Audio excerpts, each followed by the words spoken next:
রামকৃষ্ণ মঠ ও মিশনের ষোড়শ সংঘাধ্যক্ষ পরম পূজ্যপাদ শ্রীমৎ স্বামী স্মরণানন্দজি মহারাজের চিন্তন মনন অনুশীলন নামক পুস্তকটি থেকে তার একখানি প্রদত্ত ভাষণ, যা রামকৃষ্ণ মঠ, বাগবাজার, কলকাতায় 27/6/2014 তারিখে ভক্তদের উদ্দেশ্যে প্রদত্ত হয়েছিল, তা পাঠ করে শোনাচ্ছি।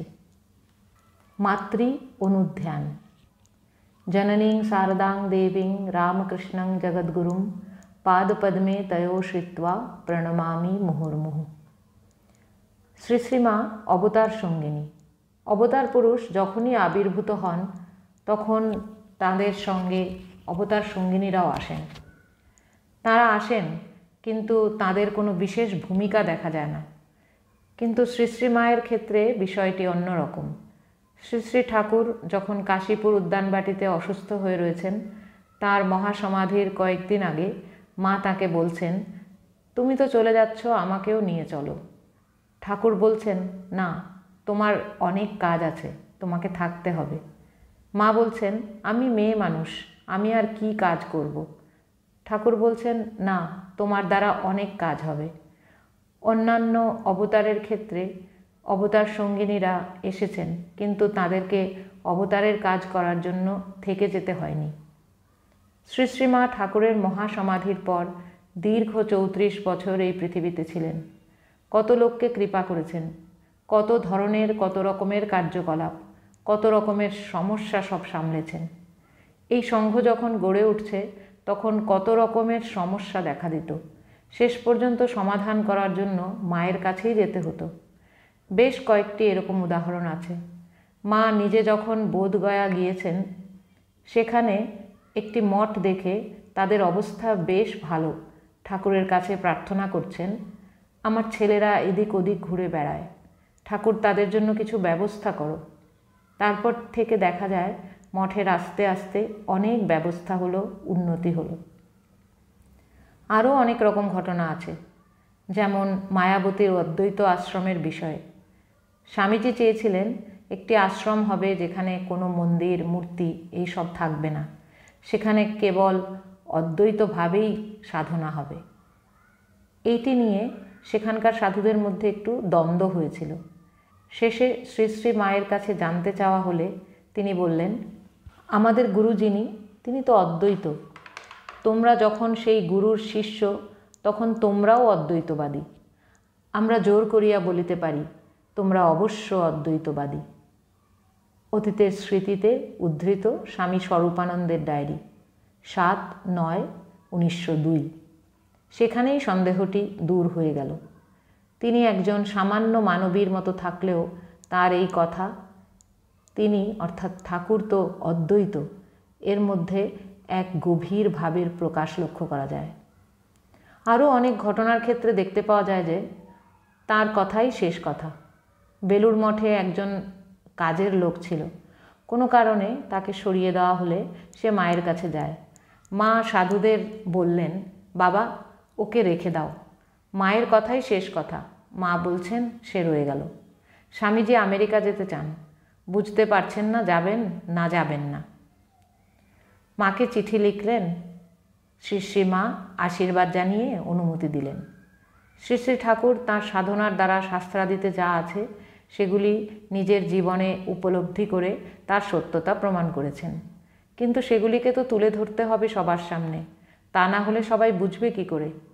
সেই জন্য স্বামীজিকে এনেছিলেন তাঁর বাণী প্রচারের জন্য, আর মাকেও এনেছেন। মা সাধারণ এক গ্রামের মেয়ে, অত্যন্ত সাধারণভাবে থাকতেন, কিন্তু বিভিন্ন ক্ষেত্রে দেখা যায় সংঘজননী রূপে সকলকে নিয়েই চলছেন। তাঁর স্বরূপটি কি, তা কি আমরা সবসময় বুঝতে পারি? আমরা যেমন দেখি সেরকম কি একেবারেই সাধারণ? সেটিও তিনি মাঝে মাঝে দেখিয়ে দিয়েছেন। একবার মা কামারপুকুর থেকে জয়রামবাটিতে যাচ্ছেন, সঙ্গে শিবুদা, ঠাকুরের ভাইপো। তিনি হাতে একটা পুঁটলি নিয়ে পিছনে চলেছেন। খানিকটা যাওয়ার পর শিবুদা বলছেন, মা, তুমি কে বলো? মা বলছেন, সে কি রে, আমি তোর খুড়ি। শিবুদা বলছেন, তাহলে তুমি যাও, আমি আর যাব না। অনেক বলার পর মা বলছেন, কেউ কেউ বলে কালী। আরেকটি ঘটনা, হরিপ্রেম মহারাজ স্বামী হরিপ্রেমানন্দ ছিলেন মায়ের সেবক। তখন মায়ের শরীর খুব খারাপ, জীর্ণ শীর্ণ হয়ে গিয়েছেন। এই সময় মায়ের পদসেবা করতে করতে হরিপ্রেম মহারাজের মনে একটা প্রশ্ন উঠেছে, মা কি সত্যি জগৎজননী? আর যদি তাই হয়, তার এরকম চেহারা কেন? তখন হঠাৎ দেখছেন যে মায়ের সেই রূপটি পরিবর্তিত হয়ে তার জায়গায় বসে আছেন জগদ্ধাত্রী মূর্তি। চারিদিক আলোয় আলো। তিনি অজ্ঞান হয়ে পড়ে গেলেন। জ্ঞান হতে দেখলেন মা তার গায়ে হাত বুলিয়ে দিতে দিতে বলছেন, ও হরি, কি হলো?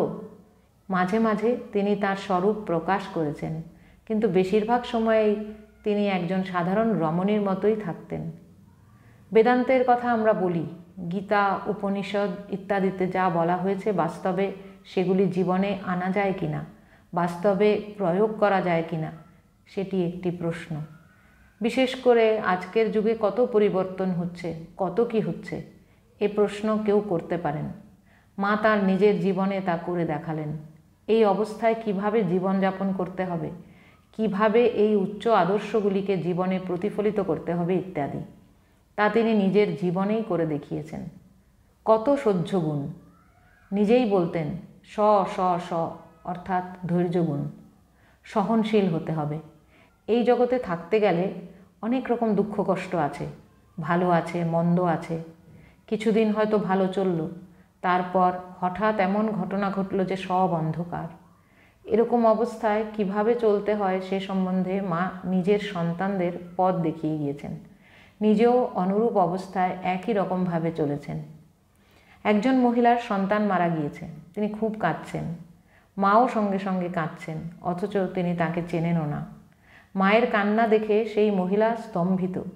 ক্রমশ তিনি শান্ত হয়ে গেলেন। এই হচ্ছে সর্বভূতে তিনি আছেন জেনে প্রত্যেক মানুষকে আপন করে নেওয়া। গীতা, উপনিষদ সর্বত্র একই কথা বলা হয়েছে, সেই পরব্রহ্মই সর্বভূতে অবস্থান করছেন। কিন্তু সেই সত্য উপলব্ধি করে নিজের জীবনে প্রয়োগ করা যে সম্ভব, তা শ্রী শ্রী মা দেখিয়ে গিয়েছেন। গীতাতে বারবার এ কথা বলা হয়েছে। ভাগবতে বলা হচ্ছে, অহং সর্বেষু ভূতেষু ভূতাত্মা অবস্থিতঃ সদা তমবজ্ঞায় মাং মর্ত্যঃ কুরুতে চা বিড়ম্বনম। ভগবান বলছেন, আমি অন্তর্যামী ও অধিনায়কভাবে জীবমাত্রেরই অন্তরে সদা অবস্থিত থাকি, কিন্তু অচ্যুতভাবে প্রতিষ্ঠিত সেরূপ আমার স্বরূপকে উপেক্ষা করে যে সকল সংসারী ব্যক্তি প্রতিমার পূজা মাত্র করে, তাদের অর্চনা কেবলমাত্র বিড়ম্বনা। গীতাতেও বলা হচ্ছে, সমত্বং যোগ উচ্যতে, সমতাই যোগ বলে উক্ত হয়। এই সমত্ব বুদ্ধি শ্রী শ্রী মায়ের মধ্যে বরাবরই ছিল। এই সমত্ব বুদ্ধি আসা বড় কঠিন, সহজ ব্যাপার নয়। মায়ের জীবনে এটি আমরা খুব স্বাভাবিকভাবেই দেখতে পাই। এর জন্য কোনো সাধনা তাকে করতে হয়নি। ঠাকুর তাকে সবাইকে দেখাশোনা করার ভার দিয়ে গিয়েছিলেন।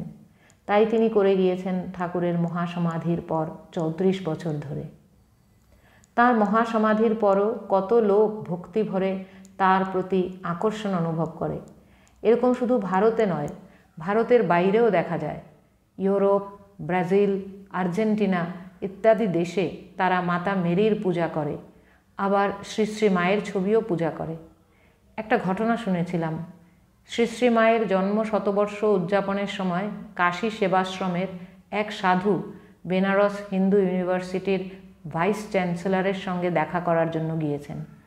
তিনি ভাইস চ্যান্সেলরের অফিসে স্লিপ পাঠিয়েছেন, তাকে অপেক্ষা করার জন্য বলা হয়েছে।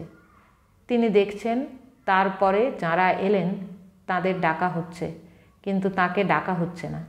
সবাই চলে যাওয়ার পর ভাইস চ্যান্সেলর তাকে ডাকলেন, বললেন, ক্ষমা করবেন, অনেকক্ষণ আপনি বসে আছেন, কিন্তু আপনার সঙ্গে ব্যক্তিগত কথা বলবো বলে সবাই চলে যাওয়ার পর আপনাকে ডাকলাম। আমি কয়েকদিন আগে আপনাদের সেবাশ্রমে গিয়েছিলাম। মায়ের ওপর লেখা একটি বই দেখিয়ে বললেন, সেখানে বইয়ের স্টলে বই দেখতে দেখতে এইটি কিনে নিয়ে এলাম। বইটি পড়ে আমি মুগ্ধ হয়েছি। আমি এনার সম্বন্ধে আরও জানতে চাই। আপনি কিভাবে আমাকে সাহায্য করতে পারেন? সাধু বললেন, এরই জন্ম শতবার্ষিকী অনুষ্ঠান চলেছে। তার পাবলিক মিটিংয়ে আপনাকে প্রিসাইড করার জন্য আমন্ত্রণ করতে এসেছি। তিনি সঙ্গে সঙ্গে রাজি হয়ে গেলেন। এরকম দেখা যায় ঠাকুরকে যেমন শ্রদ্ধা করছে, মাকেও তেমনই শ্রদ্ধা করছে। মায়ের বিষয়ে অনেক ঘটনা বইয়ে ছাপা হয়ে গিয়েছে। যাঁরা মায়ের জীবনী পড়েছেন, মায়ের কথা পড়েছেন, তারা সেসব জেনেছেন।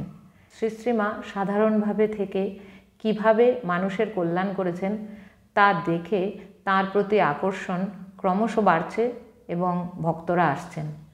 শুনেছি আমাদের দ্বাদশ প্রেসিডেন্ট স্বামী ভূতেশানন্দজি মহারাজকে মায়ের কথা বলতে বললে তিনি বলতেন, মায়ের যা কিছু তা সব ছেপে বেরিয়ে গিয়েছে, তবুও মায়ের কথা বলতে ভালো লাগে, কারণ মায়ের কথা বলতে শুনতে আনন্দ হয়। নতুন করে বলার কিছু নেই, মায়ের কথা বললে আনন্দ হয়। মা যেখানে যেখানে ছিলেন সেখানে গেলে দেখতে পাবেন মা কত কষ্ট করেছিলেন। ওপারে ঘুষুড়িতে একটি বাড়িতে মা ছিলেন। যেখানেই থাকুন তার মধ্যে সব সময়ই একটা ভাব ছিল যে সবার মধ্যে তিনিই আছেন। জয়রামবাটিতে একজন সাধু একটা বেড়ালকে মারলেন। মা বলছেন, ওটাকে মেরো না বাবা, ওর মধ্যেও তো আমি আছি। তিনি সর্বভূতের মধ্যে আছেন, এই উপলব্ধিটি আমরা চিন্তাও করতে পারি না। জয়রামবাটিতে আগে একজন মহারাজ থাকতেন, স্বামী পরমেশ্বরানন্দজি।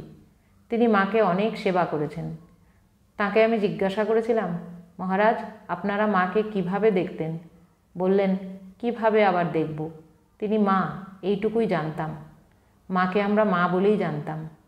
উনি হয়তো ভেবেছিলেন যে আমি কোনো বিশেষ দর্শনাদির বিষয়ে জানতে চেয়েছি। একবার একজন সাধুর বিরুদ্ধে মায়ের কাছে চিঠি গিয়েছে, মা ওকে বিদায় করে দাও। মা চটেছেন, বিদায় করে দেব কিভাবে? আমি যে মা, কাউকে আমি তাড়িয়ে দিতে পারি না। সকলের প্রতি কী সহানুভূতি, ভালোবাসা, এরকম দেখা যায় না।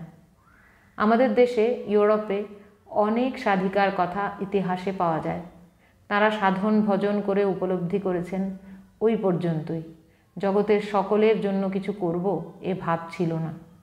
এই কারণে ঠাকুর শ্রী শ্রীমাকে রেখে গিয়েছেন।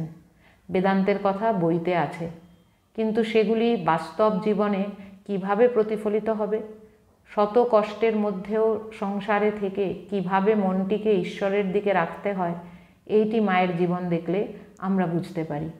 এই জন্য যত কাজই থাক না কেন মায়ের কাছে নিজেদের অর্পণ করতে হবে। মা সকলের মা, জগতের মা, সেই উপলব্ধি তার বরাবরই ছিল। সকলে জানত না, কারুকে জানতে দিতেন না।